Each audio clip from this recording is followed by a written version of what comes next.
Good morning, everyone. The readings today, I just want to have a look at the Gospel briefly and also at the Psalm, but the Gospel is John's Gospel, chapter 5, verses 17 to 30.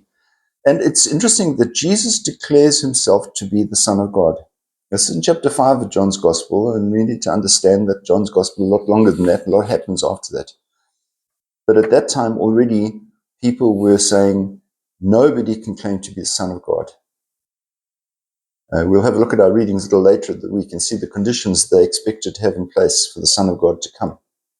And nobody can claim to do that.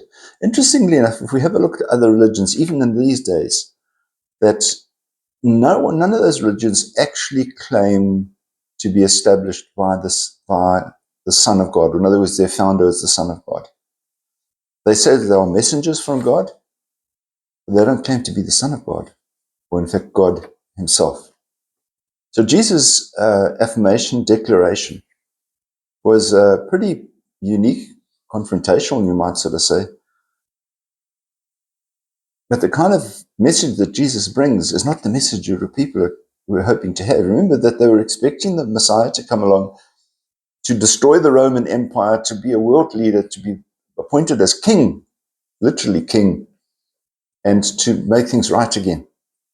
Jesus is not that kind of leader, not that kind of king.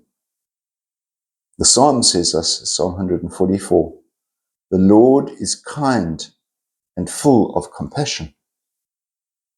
He's not a dictator. He's somebody who is concerned about us. And as we're pretty much in the middle of Lent, heading towards the end, in fact, let us remind ourselves that Jesus stands with open arms saying, I really want you to come back to me.